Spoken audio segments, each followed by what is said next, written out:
Pernahkah kita merasa kosong, meski segalanya terlihat sempurna? Tersenyum di luar, namun hati merintih tanpa suara. Ada rasa hampa yang tak mampu dijelaskan. Seperti ada sesuatu yang hilang, sesuatu yang jauh dari genggaman jiwa kita. Di tengah hiruk-pikuk dunia, terkadang kita lupa bahwa ada ruang dalam hati yang hanya bisa terisi olehnya. Saat gelap menyelimuti batin dan asa terasa pudar, itulah panggilan halus dari Sang Maha Menggenggam, sebuah seruan untuk kembali mengenalnya lebih dekat, menyelami makna hidup dengan ilmu makrifat. Inilah perjalanan menuju cahaya, tempat kita menemukan keikhlasan, ketenangan dan makna sejati dari setiap hela nafas. Sahabat tilawah, saya akan membagikan ilmu makrifat dalam bentuk 7 episode penuh makna. Setiap episodenya akan membawa kita lebih dalam mengenal hakikat diri, memahami kebesarannya, dan menemukan ketenangan jiwa yang sejati. Bersiaplah untuk membuka hati dan pikiran, sebab ilmu ini bukan sekadar teori, tetapi sebuah pengalaman hidup yang mengubah cara pandang kita terhadap dunia dan akhirat. Mari kita bersama-sama meniti jalan menuju makrifat, menuju kedekatan dengan Sang Maha Pencipta. Bismillahirrahmanirrahim. Assalamualaikum. Hamdan wa syukron lillah. Allahumma sholli ala Sayyidina Muhammad. Selamat datang di channel T Semesta, tempat menggali ilmu yang mampu mengubah hidup dan menemukan kedamaian batin yang sejati. Silakan bersolawat terlebih dahulu, agar terus terhubung dengan Nur Muhammad dan hakikat Muhammad.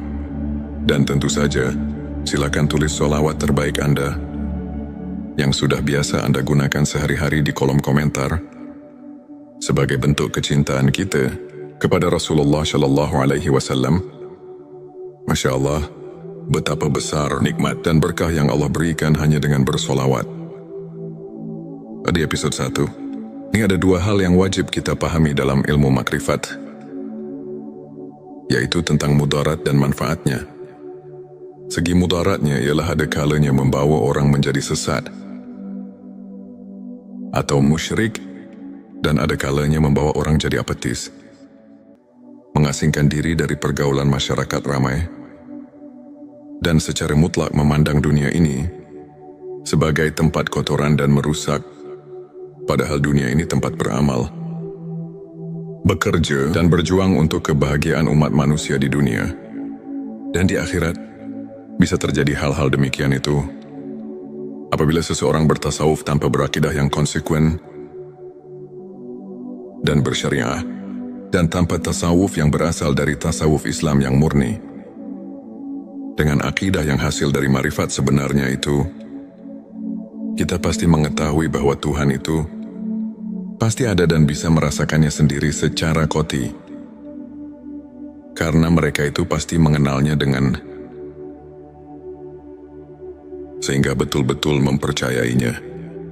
Dengan syariah, kita dapat taat menuruti peraturan-peraturan agama atau peraturan Tuhan. Dan dari ilmu marifat dan ilmu tauhidlah kita bisa merasakan dalam batin kita dan mengenal Tuhan, untuk siapa dipersembahkan amal ibadah kita, dan sebagai kontrol jiwa untuk khusyuk kepadanya. Itulah segi mudaratnya. Segi manfaatnya ialah karena tauhid merupakan dasar pokok,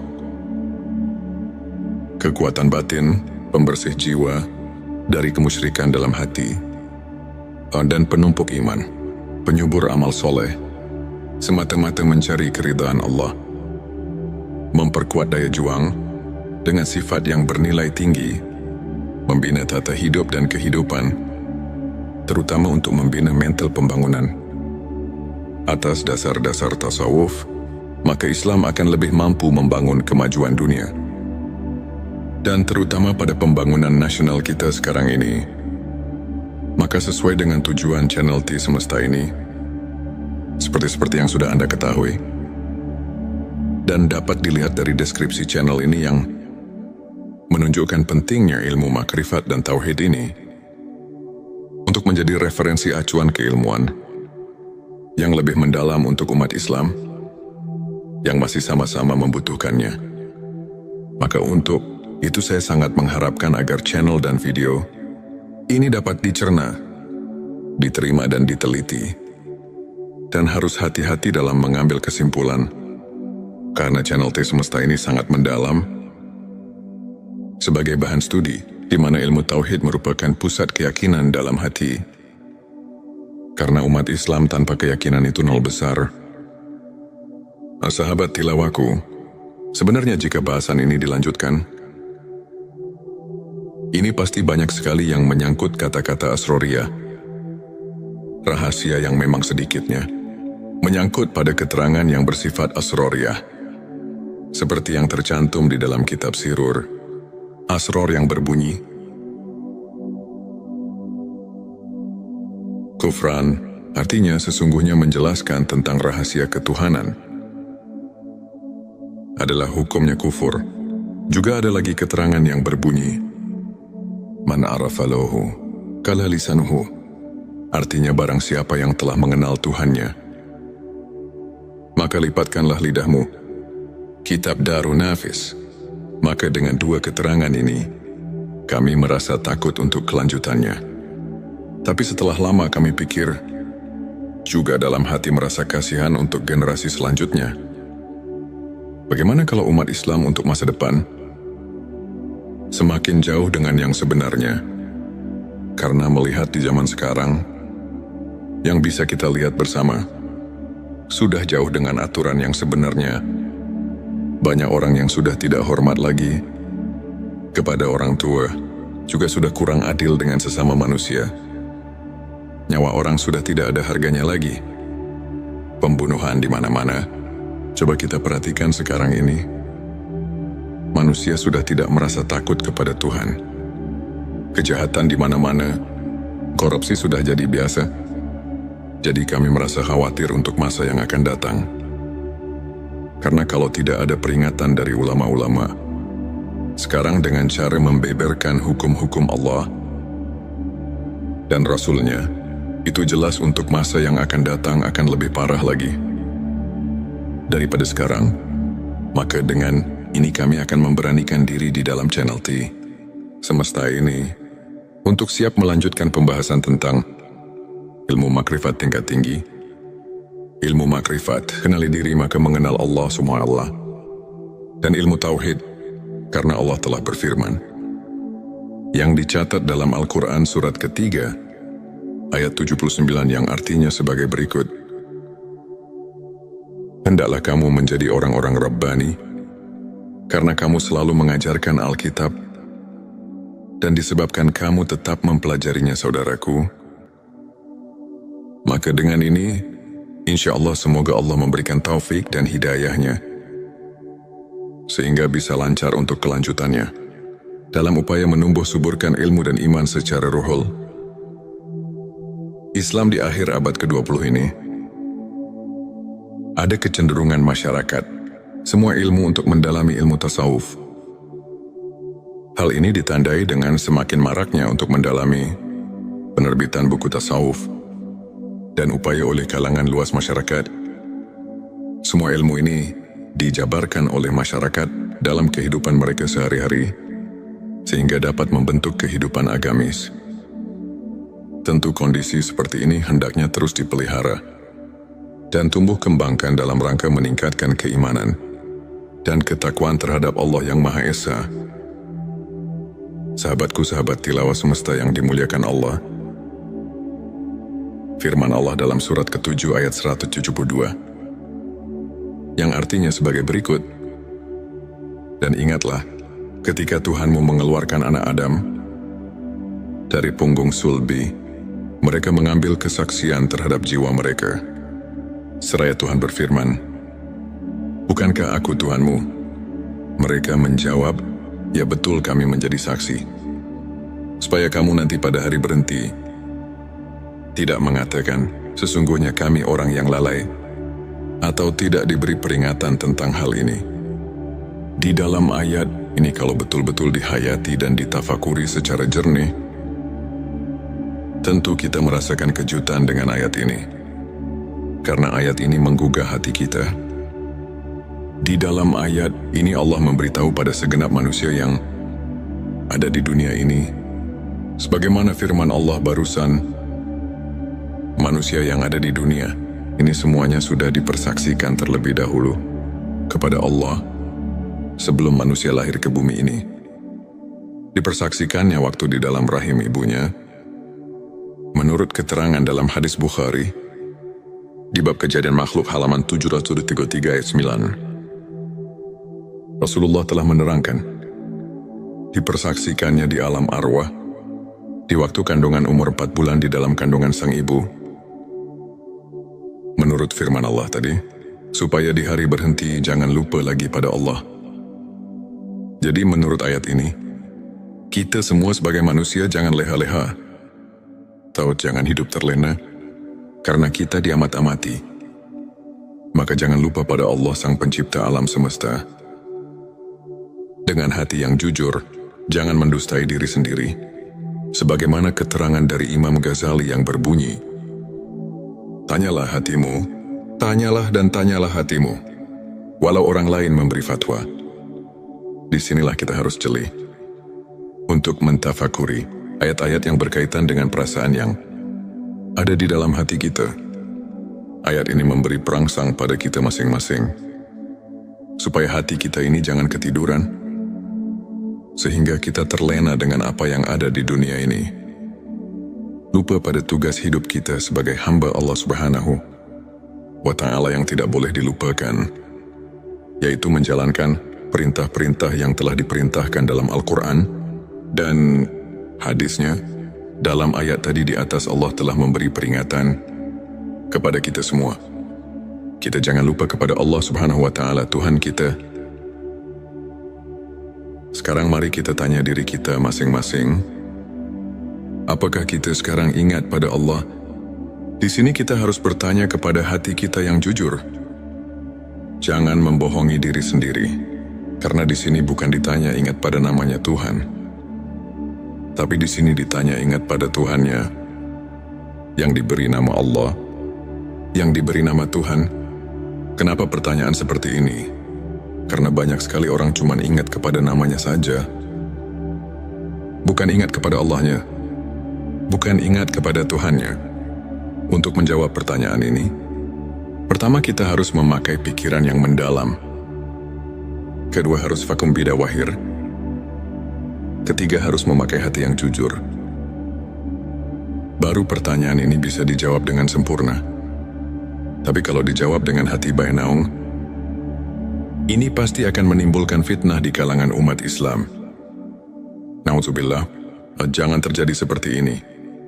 Ini cuma mengingatkan hati kita, khususnya umat Islam, jangan sampai keliru untuk menetapkan akidah kita kepada Allah Subhanahu wa Ta'ala, Tuhan kita semua. Karena Tuhan mengamat-amati, jangan sampai lupa kepadanya. Sahabat tilawaku, ini adalah episode kedua. Sekarang mari kita tanya diri kita masing-masing, apakah kita sekarang ingat pada Allah? Di sini kita harus bertanya kepada hati kita yang jujur. Jangan membohongi diri sendiri, karena di sini bukan ditanya ingat pada namanya, tapi di sini ditanya ingat pada Tuhannya, yang diberi nama Allah, yang diberi nama Tuhan. Kenapa pertanyaan seperti ini? Karena banyak sekali orang cuma ingat kepada namanya saja, bukan ingat kepada Allahnya, bukan ingat kepada Tuhannya. Untuk menjawab pertanyaan ini, pertama kita harus memakai pikiran yang mendalam. Kedua harus fakum bida wahir. Ketiga harus memakai hati yang jujur. Baru pertanyaan ini bisa dijawab dengan sempurna. Tapi kalau dijawab dengan hati bainaung, ini pasti akan menimbulkan fitnah di kalangan umat Islam. Na'udzubillah, jangan terjadi seperti ini. Ini cuma mengingatkan hati kita, khususnya umat Islam, jangan sampai keliru untuk menetapkan akidah kita kepada Allah Subhanahu wa Ta'ala, Tuhan kita semua. karena Tuhan mengamat-amati, jangan sampai lupa kepadanya. Selanjutnya, silakan bersolawat terlebih dahulu, agar terus terhubung dengan Nur Muhammad. Dan hakikat Muhammad, saudaraku, ini cuma mengingatkan, Tuhan mengamat-amati, jangan sampai lupa kepadanya. Banyak sekali ayat-ayat yang menyuruh kita jangan sampai lupa pada Tuhan. Contohnya di dalam surat ke-33 ayat 41, yang artinya sebagai berikut, hai orang-orang yang beriman, ingatlah kepada Tuhanmu dengan sebanyak-banyaknya. Ingat kalau ayat ini dikaji dan ditafakuri secara mendalam, pasti kita akan terpanggil secara spontan. Terus kita mengusahakan supaya kita terus-menerus ingat kepada Tuhan. Bahkan ada lagi keterangan yang mengingatkan, ingatannya kepada Tuhan harus pikulilam hati wa nafasimbi, ada di kuli. Maklumilah ingatnya kepada Tuhan harus sebing bilangan nafas dan kedipan mata. Ada lagi keterangan di dalam surat ke-7 ayat 205 yang artinya sebagai berikut, dan sebutlah nama Tuhanmu dalam hatimu dengan menyatakan diri, dengan rasa takut, dan dengan tidak mengeraskan suara di waktu pagi dan petang. Dan janganlah kamu termasuk orang-orang yang lalai. Fadkur di sini artinya, ingat-ingat itu pekerjaan hati. Sedangkan hati itu kalau kita rasakan bukan pekerjaan lisan, tapi pekerjaan hati. Bisa ingat kalau ada pemberian dari dua panca indera, ialah dari telinga dan mata. Kalau tidak ada pemberian dari dua panca indera itu, tidak akan ada di dalam hati. Cobalah kita rasakan, bisa ingat pada yang kamu belum ketahui. Itu tidak mungkin, tapi awas pendengaran. Pendaksian penglihatan di sini bukan pendengaran atau penglihatan Swaul Basiro, tapi pendengaran atau penglihatan Ainal Basiro dan Hakul Basiro. Karena kalau penglihatan Swaul Basiro cuma bisa mendengar dan melihat yang kita lihat bersama, seperti gunung, laut, batu, pepohonan, hewan, dan sebagainya yang sama-sama kita lihat. Bukan itu yang dimaksud. Untuk mencapai derajat tingkat Ainal Basiro dan Hakul Basiro, hanya orang-orang tertentu saja. Ini cuma mengingatkan supaya jangan menafsirkan kepada pendengaran atau penglihatan Swaul Basiro. Disinilah kita harus hati-hati, jangan sampai cepat-cepat mengambil kesimpulan. Jadi harus diteliti dan ditafakuri yang lebih mendalam dulu, supaya jangan ada perselisihan paham di antara kita umat Islam. Saudaraku hadirin yang dirahmati Allah, untuk mengingat sebenarnya kepada Tuhan, kita harus suluk terlebih dahulu kepada guru antuk pituduh yang benar-benar ahli, karena tidak semua kiai, ajengan, dan ustadz yang bisa mengajarkan hal ini. Ada kekhususan untuk arif billah yang bisa untuk hal itu. Dengan sangat pentingnya untuk mengingat Tuhan, kita harus berusaha sekuat tenaga. Karena kalau kita lupa kepada Tuhan sekarang, apalagi nanti di akhirat, pasti kita akan lupa. Sedangkan kalau kita lupa karena tidak diberitahu oleh kedua orang tua, maka itu pun tidak bisa menghisap kepadanya. Sebagaimana firman Allah di surat ke-7 ayat 173. Surat Al-A'raf sudah memberi peringatan kepada kita yang berbunyi, atau agar kamu tidak mengatakan, sesungguhnya orang-orang tua kami telah mempersekutukan Tuhan sejak dahulu, sedang kami ini adalah anak-anak keturunan yang datang sesudah mereka. Maka apakah engkau akan membinasakan kami karena perbuatan orang-orang yang sesat dahulu? Quran Surat Al-A'raf ayat 173. Nah, di sini marilah semua, khususnya orang-orang yang beriman, mari kita bangkitkan pikiran kita untuk penelitian, mentafakuri ayat ini, karena sudah jelas dan dapat kita pahami tadi. Ayat 172. Dan ditegaskan lagi dengan ayat 173. Ini benar-benar Tuhan melarang lupa kepadanya. Juga jangan menyalahkan kedua orang tua, apalagi menghisapnya, karena kita sebetulnya sudah diberitahu oleh Tuhan melalui wahyunya kepada Nabi Muhammad Shallallahu Alaihi Wasallam bahwa kita semua sudah mengatakan qalu bala syahidna. Maksudnya, supaya kita nanti di akhirat jangan bilang lalai atau lupa kepadanya, sebab kalau lupa atau lalai atau lupa kepadanya, ini hanya kesalahannya sendiri, yang akibatnya kita akan mendapatkan kesesatan, karena mungkin karena tidak mau tahu tentang agama sendiri. Karena itulah kita jadi bodoh. Bodoh tentang persaksian kepadanya. Bodoh itu karena lupa. Lupa itu jadi kita bodoh. Sama yang telah dikatakan di dalam kitab Sirur Asror. Di situ dikatakan penyebab, tapi hati adalah karena lupa. Dengan lupa kita jadi bodoh. Bodoh dalam urusan ketuhanan. Setelah manusia berjanji di alam arwah. Sahabat tilawahku, sekarang di episode ketiga. Di sini marilah semua, khususnya orang-orang yang beriman, mari kita bangkitkan pikiran kita untuk meneliti, mentafakuri ayat ini. Firman Allah di surat ke-7 ayat 173. Sudah memberi peringatan kepada kita yang berbunyi, atau agar kamu tidak mengatakan, sesungguhnya orang-orang tua kami telah mempersekutukan Tuhan sejak dahulu, sedang kami ini adalah anak-anak keturunan yang datang sesudah mereka. Maka apakah engkau akan membinasakan kami karena perbuatan orang-orang yang sesat dahulu? Quran Surat Al-A'raf ayat 173. Di sini sudah jelas dan dapat kita pahami, ini benar-benar Tuhan melarang lupa kepadanya. Juga jangan menyalahkan kedua orang tua, apalagi menghisapnya, karena kita sebetulnya sudah diberitahu oleh Tuhan melalui wahyunya kepada Nabi Muhammad Shallallahu Alaihi Wasallam bahwa kita semua sudah mengatakan qalu bala syahidna. Maksudnya supaya kita nanti di akhirat jangan bilang lalai atau lupa padanya, sebab kalau lupa atau lalai atau lupa kepadanya, ini adalah kesalahannya sendiri, yang akibatnya kita akan mendapatkan kesesatan, karena mungkin karena tidak mau tahu tentang agama sendiri. Karena itulah kita jadi bodoh tentang persaksian kepadanya. Bodoh itu karena lupa. Lupa itu jadi kita bodoh.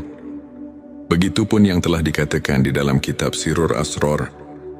Di situ dikatakan, penyebab buta hati adalah karena lupa. Dengan lupa kita jadi bodoh. Bodoh dalam urusan ketuhanan. Setelah manusia berjanji di alam arwah. Di dalam pengertian ingat, ada 3 macam pengertian. Yang pertama, ada yang mengartikan harus banyak dikil, atau wirid membacakan kalimat thayyibah. Contohnya seperti takbir, tahmid, tahlil, dan sebagainya. Yang kedua, ada juga yang menafsirkan harus banyak ingat itu dengan memperaturkan hukum-hukumnya. Seperti di dalam kehidupan sehari-hari, kita harus sesuai dengan aturan Tuhan. Jangan mengerjakan pekerjaan sekehendak hawa nafsu kita, karena nanti semua perilaku kita harus dipertanggungjawabkan. Yang ketiga, ada juga yang menafsirkan banyak ingat itu adalah sebagaimana yang telah dijabarkan di dalam kitab-kitab tasawuf. Seperti dalam di kitab Al-Hikam, para arif bila menafsirkan ayat tersebut di atas dan meneliti di surat kedua ayat 152, itu benar-benar kita selaku manusia yang ada di jagat raya, ini dilarang keras lupa kepada Tuhan. Jadi kita di dalam menafsirkan ayat tersebut harus hati-hati, karena urusan ingat itu adalah urusan hati atau urusan kolbu. Ini tidak bisa dengan begitu saja. Walaupun yang sebelumnya juga tidak salah, itu penafsiran tingkat dasar. Tapi kita harus ingat, ini pekerjaan kolbu, harus vakum bidawahir, sehingga bisa dirasakan oleh yang mengingatnya. Untuk mengingat dengan sebenarnya, ini harus melalui proses-proses yang tertentu, karena kolbu itu tidak akan bisa dibohongi. Kolbu bisa ingat cuman kepada yang sudah diketahui. Kolbu tidak akan ingat kepada yang belum diketahui. Coba saja kita sama rasakan. Atau tanya hati kita masing-masing. Secara jujur, apakah bisa ingat kepada yang belum kita ketahui? Ini jawaban ada di dalam kolbu kita masing-masing. Untuk lebih jelasnya, ada keterangan di dalam kitab Sirur Asror di halaman 80. Di situ telah dijelaskan, yang artinya, yang dikatakan zikir ruh, itu adalah menyaksikan sifat tajalinya. Di dalam keterangan ini ada kalimat zikir. Di sini makna zikir bukan nyebut atau yang dikatakan wirid. Tapi zikir di sini ialah mengetahui atau menyaksikan, tapi untuk ingat itu, harus mengetahui dahulu kepada yang akan diingatnya. Apalagi ini urusan akidah. Akidah ketuhanan harus betul-betul positif kepada yang akan diingatnya. Sebagaimana yang kita maklumi bersama, kita setiap ibadah salat suka mengucapkan Afdalul zikri falam Anahu la ilaha illallah.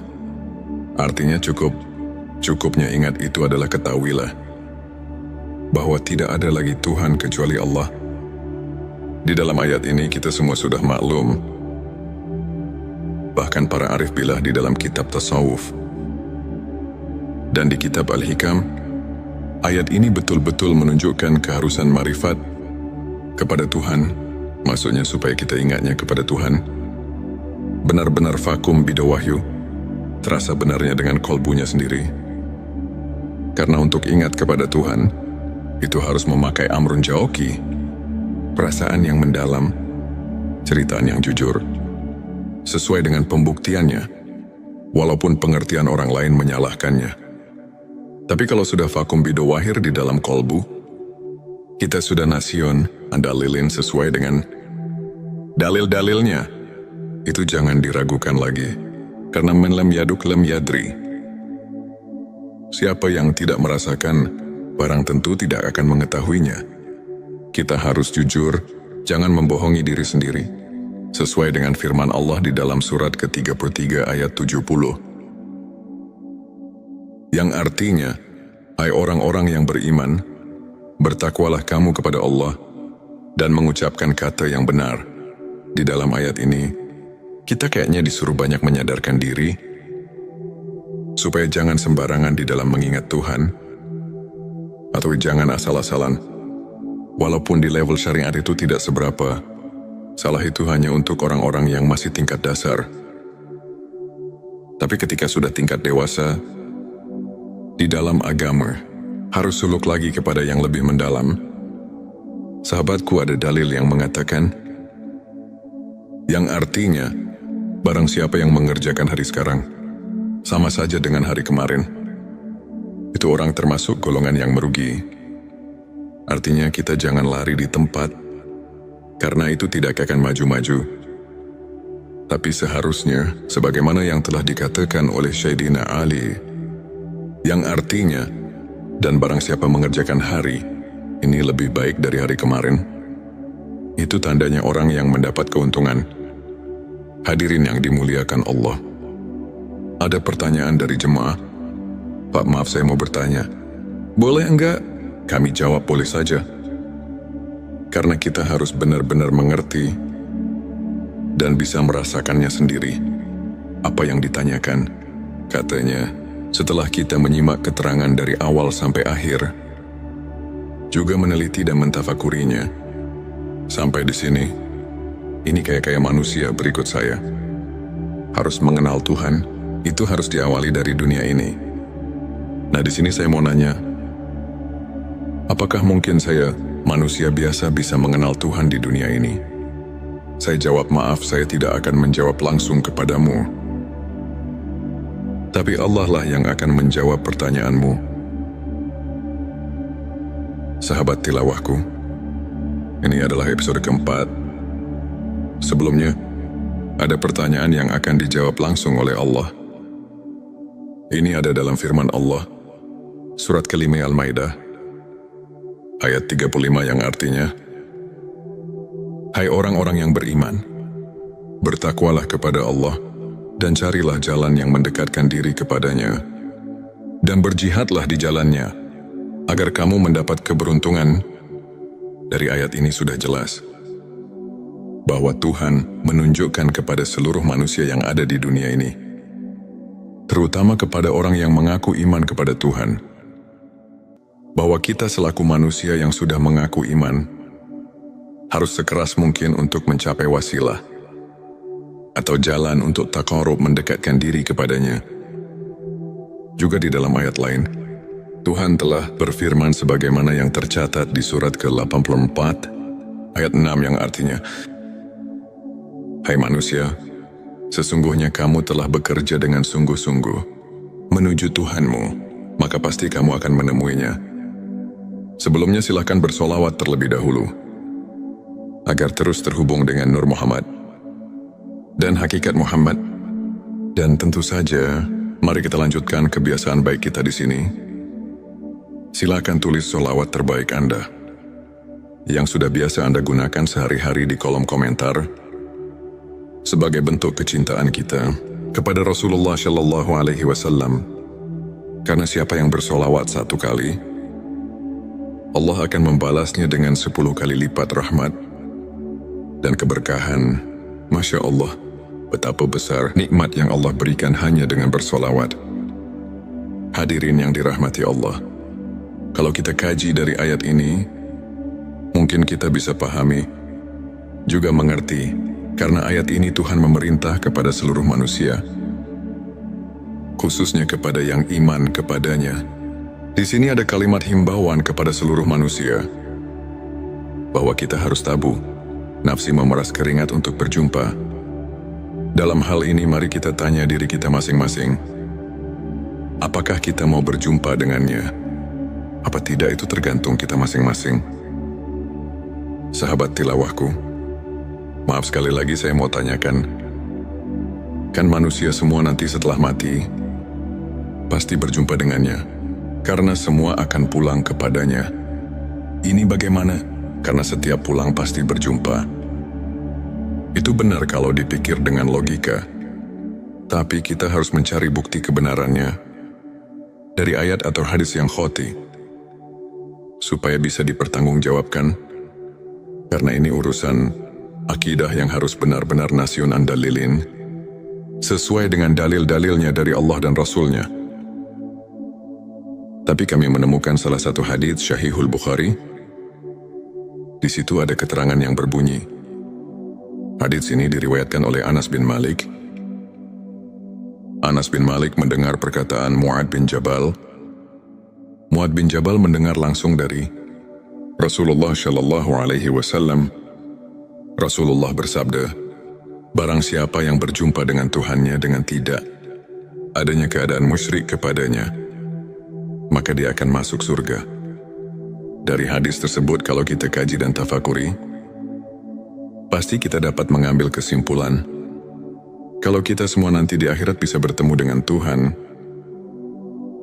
itu jelas semuanya akan masuk surga. Jadi kalau semuanya akan masuk surga, untuk apa kita di dunia ini berbuat baik?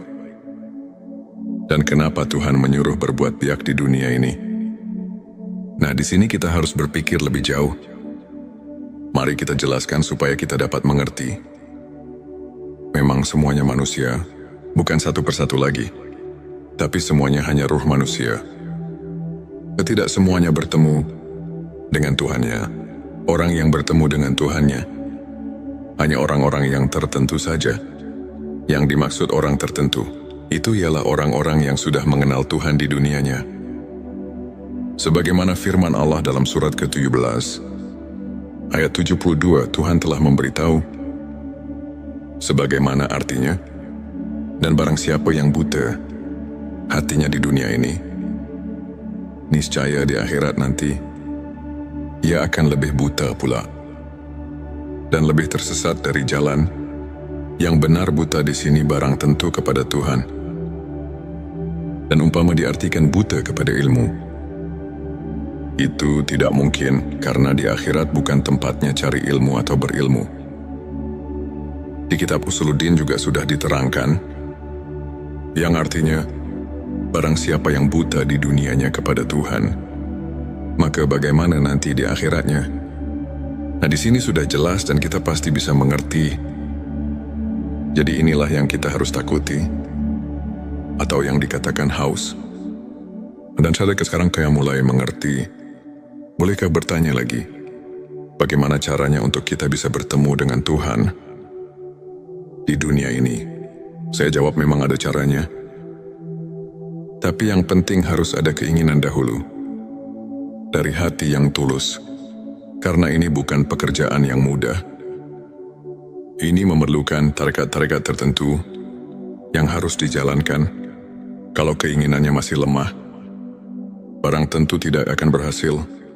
Sebab ini memerlukan tabu nafsu, memeras keringat, suglul kolbi, semangat dorongan hati, dan sidatul hisab, kuat perhitungan. Hadirin yang dimuliakan Allah, jika keinginannya sudah kuat, Tuhan telah memberi peluang kepada kita. Siapa saja yang ingin berjumpa dengannya, itu pasti akan berjumpa. Sebagaimana firman Allah yang tercatat di dalam surat ke-18, ayat 110 yang artinya,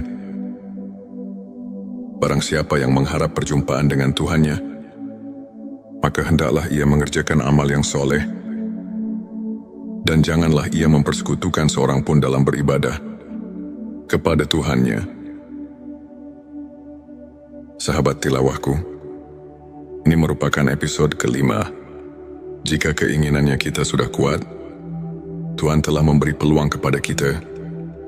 Siapa saja yang ingin berjumpa dengannya, itu pasti akan berjumpa. Sebagaimana firman Allah yang tercatat di dalam surat ke-18, ayat 110 yang artinya, barang siapa yang mengharap perjumpaan dengan Tuhannya, maka hendaklah ia bekerja amal yang soleh, dan janganlah ia mempersekutukan seorang pun dalam mendengarkan kepada Tuhannya menurut ayat di atas. Untuk berjumpa dengan Tuhan itu bukan mungkin lagi, tapi pasti asal kita bisa berbuat amal soleh. Namun untuk berbuat amal soleh, ini harus ada petunjuk guru yang ahlinya. Bukan sembarangan, sebab tidak semua guru ngaji yang bisa mengerjakan hal ini. Bahkan tidak semua kiai ajengan Ustadz mengetahui tentang ini. Contohnya seperti di dalam keterangan kalimat salat saja. Kan syotnya salful kolbi, artinya elingan atau ingatan suci. Jadi di dalam salat harus mempunyai ingatan suci. Artinya harus sudah hilang dari sifat samar dan meraba kepada Tuhannya. Tapi buktinya boleh rasakan sendiri. Sudah biasa, begitukah kita? Apa belum padahal? Tuhan sudah berfirman di dalam hadits qudsi yang tercatat di kitab Al-Hikam, yang artinya, aku adalah Kanjeng Mapian yang terpendam dan tertutup. Aku ingin ditemukan dan dikenalnya. Kuciptakan makhluk agar mereka mengenalku. Setelah mengenal hadits ini makin jelas, bukan mungkin lagi untuk mengenal Tuhan. Tapi pasti, asal mempunyai keinginan yang keras dan kuat perhitungan. Tapi walaupun begitu, ini bukan pekerjaan gampang. Ini harus suluk dahulu kepada ahlinya, atau kepada guru yang benar-benar ahlinya. Sekali lagi, untuk mencari guru urusan marifat kepada Tuhan. Tidak semua kiai ajengan dan ustadz bisa menunjukkan tentang hal ini. Tapi harus betul-betul mencari guru yang mengajarkan tentang hal marifat. Ini ada kekhususan, tidak sembarangan. Sebelumnya silakan bersolawat terlebih dahulu, agar terus terhubung dengan Nur Muhammad dan hakikat Muhammad. Masya Allah, betapa besar nikmat yang Allah berikan hanya dengan bersolawat. Sahabat tilawahku yang dirahmati Allah, kita lanjutkan kembali. Jadi kita harus hati-hati, supaya jangan salah pilih dalam memilih guru yang dikatakan tadi. Sebab ahli tarekat pun tidak semua bisa sampai marifat kepada Tuhannya atau mengenal Tuhannya. Juga tidak cukup hanya dengan membaca buku tentang marifat. Karena bacaan yang ada di dalam buku cuma isyarat dan itibar saja. sebagaimana ada keterangan di dalam kitab Hikam yang berbunyi, apa saja yang keluar dari bibirmu, itu adalah cuma isyarat dan itibar. Jadi walaupun terus-menerus membaca buku tentang marifat, sampai 1000 kitab, itu tidak akan sampai kepada marifat, sebagaimana keterangan yang ada di dalam kitab Sirur Asrul, yang berbunyi, manusia yang tidak sampai tingkat ilmu ini, mengenal Allah, maka dia tidak dikatakan alim. Secara hakikat, walaupun dia telah menguasai 1000 kitab, karena dia tidak mencapai derajat rohaniah. Sirur Asrul, dari keterangan ini sudah memberi penjelasan pada kita semua, bahwa tentang marifatullah itu benar-benar ada kekhususan, juga ada ajaran tertentu.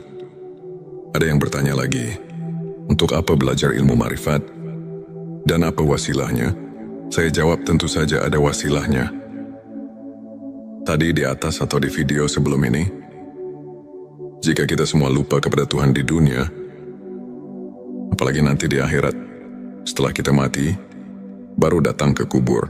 Menurut keterangan dan banyak yang menerangkan, 7 langkah pulang yang mengantarkan jenazah, maka datang malaikat mungkar nakir untuk meriksa kita. Atau mentakoni kita, apa yang pertama ditanyakan? Kan marobuka, yang artinya mana Tuhanmu? Di sini kalau roh kita tidak punya rasa tahu, itu tidak mungkin bisa jawab. Kalau tidak bisa jawab, di dalam keterangan sudah dipastikan mendapat siksa kubur. Itu yang tidak diinginkan oleh semua manusia. Sahabat tilawahku, sekarang coba kita tafakuri. Yang datang itu malaikat. Sedangkan malaikat, itu semua juga sudah pada tahu bahwa malaikat itu diciptakan dari cahaya atau sejenis cahaya. Barang tentu bahasanya juga bahasa cahaya. Kalau kita tidak mengerti hal itu, tentu roh kita tidak akan bisa apa-apa. Sedangkan ini tidak bisa dihafalkan. Ini harus dengan ilmu atau mengetahuinya. Maka dengan ini, mari kita bersama-sama untuk suluk hal ini. Carilah guru suluk yang benar-benar ahlinya. Juga harus hati-hati. Jangan salah pilih. Kalau salah pilih, pasti kita celaka dunia dan akhirat. Oleh karena itu dalam mendengarkan dan memahaminya, diperlukan ketelitian, pemikiran yang jernih dan tajam, daya serap yang kuat, dan wawasan yang luas, serta yang penting disertai dengan hati yang ikhlas, dan lillahi ta'ala, dan kukuhnya iman, serta menjadi terapi kejiwaan orang yang memerlukan taqarrub kepada Tuhan yang Maha Esa. Karena jika kita dikatakan gegabah di dalam memahaminya, itu tidak akan berhasil. Untuk memberi kegampangan, di dalam channel T Semesta ini akan diterangkan tentang kejadian asal kita supaya kita sedikitnya bisa memahaminya. Tapi ini cuma untuk memberi kemudahan daya pikir saja, bukan. Setelah mendengarkan video ini kita bisa marifati. Dalam video ini cuma isyarat dan itibar untuk memberi keleluasan daya pikir kita supaya kita mempunyai daya pikir amrun jauki. Perasaan yang mendalam. Maksudnya setelah mempunyai perasaan yang mendalam, kita bisa meningkatkan ibadah yang benar-benar koti. Dan nasyun andalilin, cocok dengan dalil dan contohnya. Maka dari itu, kita harus memahami dulu tentang awal penciptaan. Tentang awal penciptaan makhluk, kami referensikan dari kitab Sirur Asrul. Karena di sana itu udah enak banget. Mari kita telusuri bagaimana dan dari mana kita asal sekarang. Di dalam kitab Sirur Asrul, di situ banyak sekali menerangkan tentang asal, muasal kejadian manusia. Jadi kita bisa mengambil hikmahnya dari kitab tersebut. Karena kitab tersebut dapat dipertanggungjawabkan kebenarannya, karena sesuai dengan kenyataannya. Dan bisa dirasakan sendiri kalau kita sudah memahaminya. Di dalam kitab Sirur Asror diterangkan secara jelas. Saya akan langsung menjabarkan dalam bentuk terjemah, yang artinya sebagai berikut. Ketahuilah, Semoga engkau diberi taufik kepada segala yang dicintai dan diridhoi Tuhan. Makhluk yang pertama yang menciptakan Tuhan adalah Ruh Muhammad sallallahu alaihi wasallam. Telah diciptakan dari cahaya jamal Allah. Sebagaimana firman Allah dalam hadis Qudsi, "Aku ciptakan Ruh Muhammad dari cahayaku." Nabi sallallahu alaihi wasallam bersabda, "Yang pertama diciptakan oleh Tuhan, yaitu ruhku, dan yang pertama diciptakan oleh Tuhan adalah cahayaku, dan yang pertama diciptakan oleh Tuhan, yaitu kalam, dan yang pertama diciptakan oleh Tuhan, yaitu akal ruh cahaya." Kalam dan akal pada dasarnya adalah satu, yaitu hakikat Muhammad, sahabat tilawahku. Kemudian ada lagi yang enak sekali untuk dipahami. Silakan simak saja, yang artinya sebagai berikut. Hakikat Muhammad disebut nur, karena bersih dari segala kegelapan yang menghalanginya. Sebagaimana firman Allah, "Telah datang kepadamu cahaya dan kitab penerang dari Allah." Hakikat Muhammad disebut juga akal, karena ia yang menemukan segala sesuatu. Hakikat Muhammad disebut kalam, karena ia yang menjadi sebab perpindahan ilmu, seperti halnya mata pena sebagai pengalih ilmu di alam. Lahud Ruh Muhammad adalah ruh yang termurni sebagai makhluk. Hal ini sesuai dengan sabda Rasulullah Shallallahu Alaihi Wasallam yang menerangkan tentang "Aku dari Allah dan makhluk lain dari aku."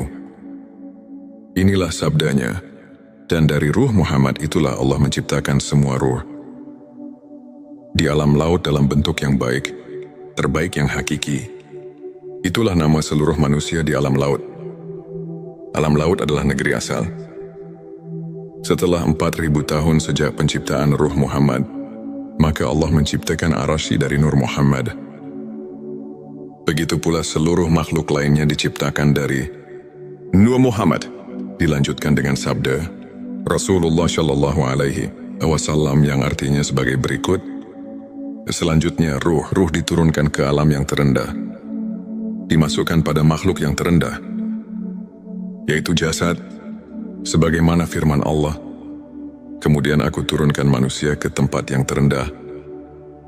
Proses turunnya adalah setelah ruh diciptakan di alam laut, maka diturunkan ke alam Jabarut dan dibalut dengan cahaya Jabarut, bagai pakaian antara kedua haram. Lapis kedua ini disebut Ruh Sultani. Selanjutnya diturunkan lagi ke alam Malakut dan dibalut dengan cahaya Malakut yang disebut Ruh Rohani.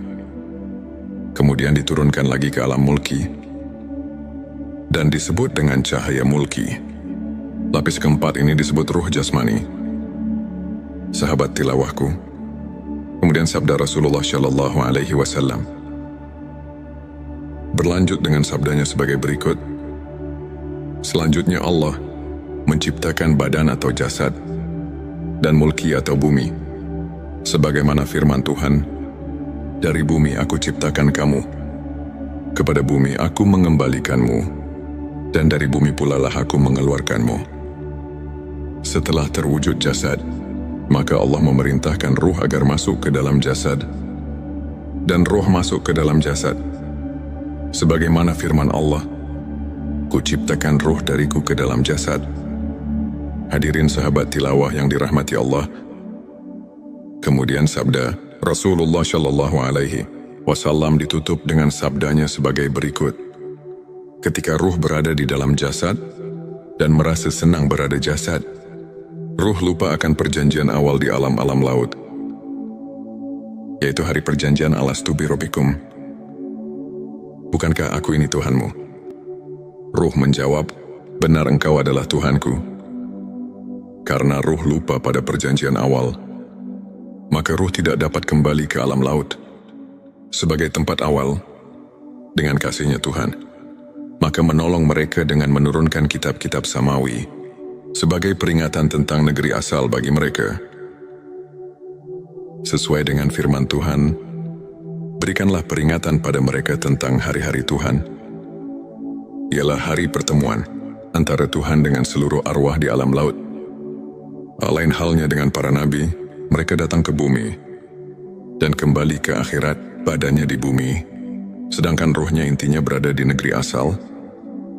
Karena adanya peringatan ini, sangat sedikit orang yang sadar dan kembali, serta berkeinginan dan sampai ke alam asal.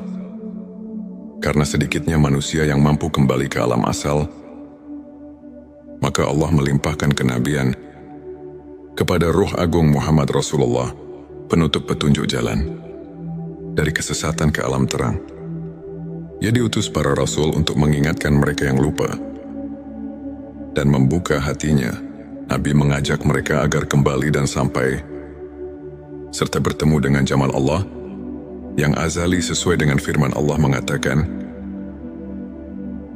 "Ini adalah jalanku, aku mengajak ke jalan Allah dengan pandangan yang jelas.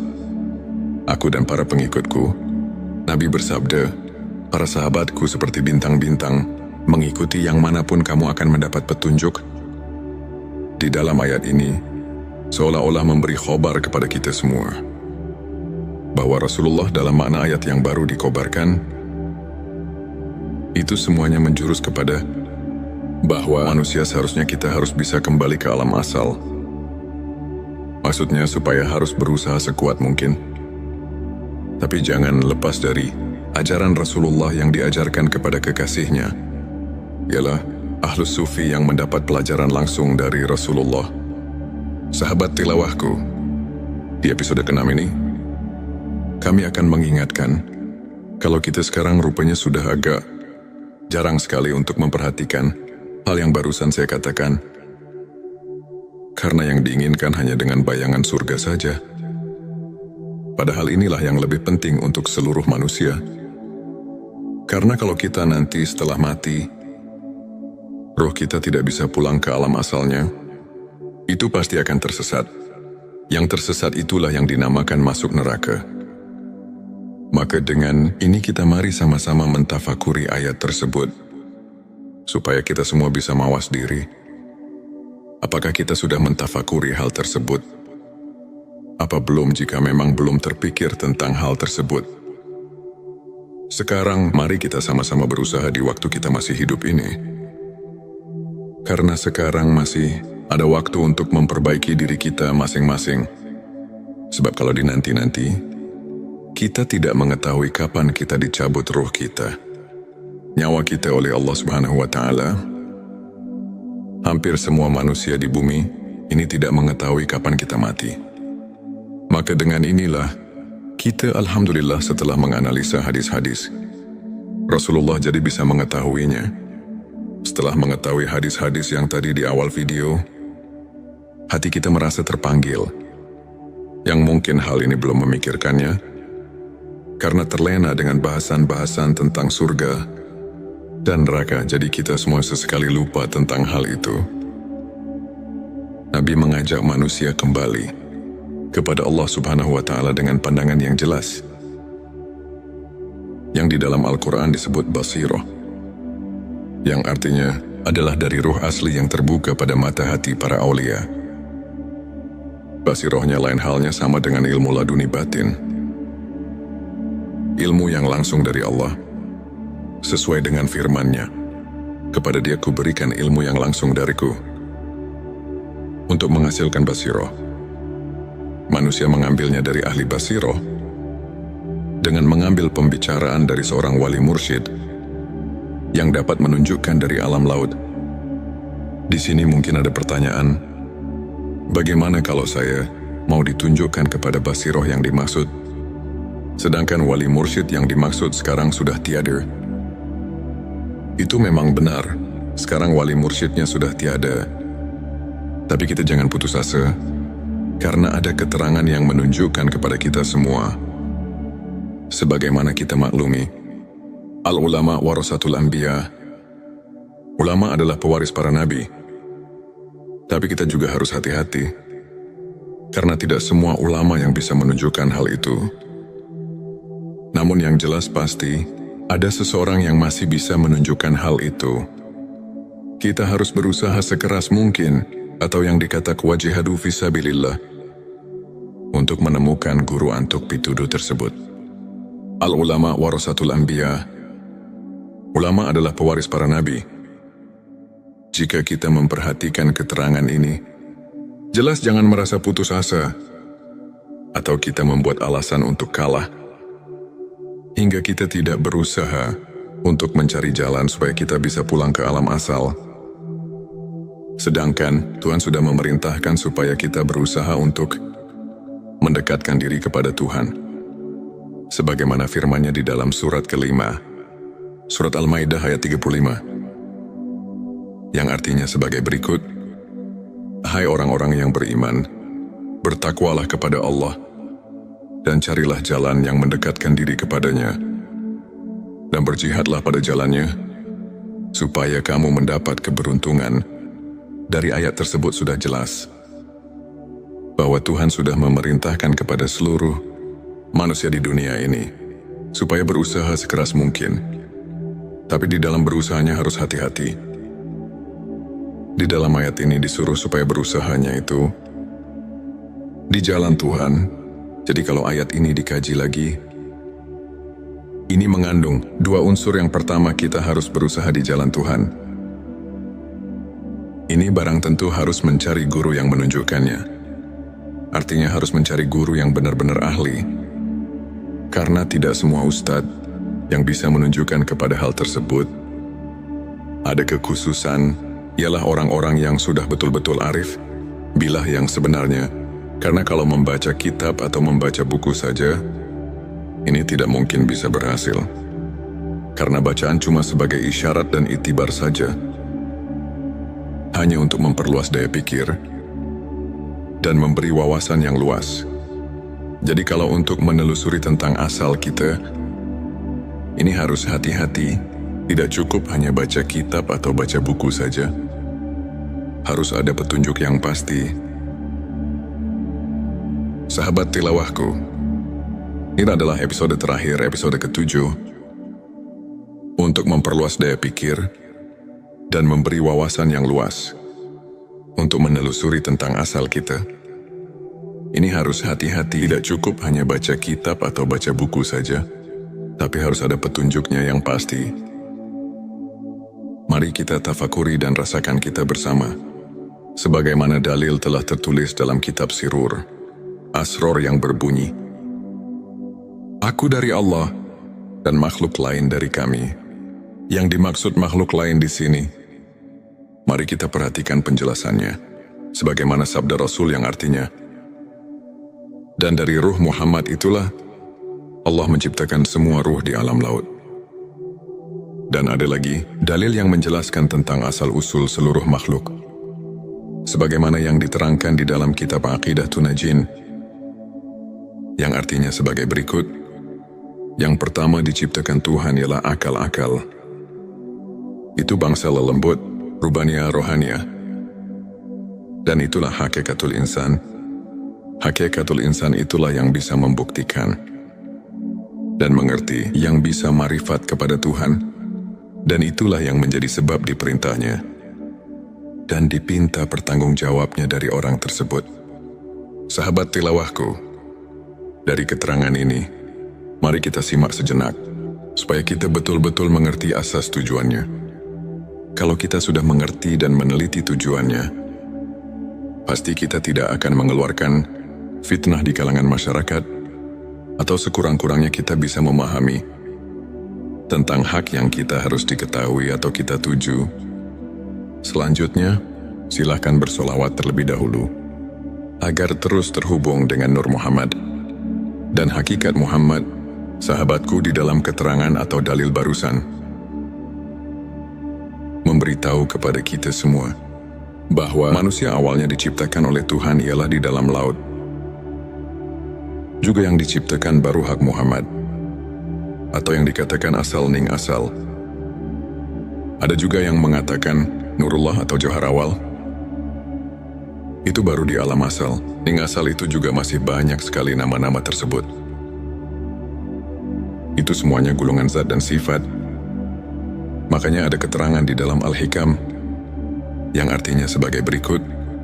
Kita harus bisa memisahkan atau harus bisa menyaksikan yang satu terhadap yang banyak, dan menyaksikan yang banyak terhadap yang satu, lihat di dalam Al-Quran surat ke-41 ayat 53. Kemudian bersambungnya Tazali, sifat ini semuanya goropi tamsil, tidak bisa diperinci, dan ini adalah maqam mujmal. Gulungan zat dan sifat tidak bisa berpisah. Bersatu tidak menjadi satu, berpisah tidak menjadi dua, tapi harus bisa membedakan. Sahabatku, awas. Ini baru keterangan. Ini baru dalil saja, atau itibar. Berhati-hatilah, jangan terburu-buru mengambil kesimpulan, karena harus melalui guru suluk dahulu. Ini cuma untuk membangkitkan wawasan kita saja, supaya jangan merasa cukup dengan pengertian yang ada kalau kita telusuri lagi. Toh masih jauh yang kita harus ditempuh, karena kita harus kembali ke alam asal, yaitu Inna lillahi wa inna ilaihi rojiun. Asal dari Tuhan harus kembali kepada Tuhan lagi. Nah, sahabatku, di sini tentunya kita harus berpikir terlebih dahulu, karena tidak semua sesudah mati bisa pulang ke alam asal. Untuk bisa kembali ke alam asal, ada proses tertentu, karena kita harus tahu dahulu. Pertama, bagaimana proses kejadiannya. Kedua, harus melalui pengabdian yang benar sesuai dengan contohnya.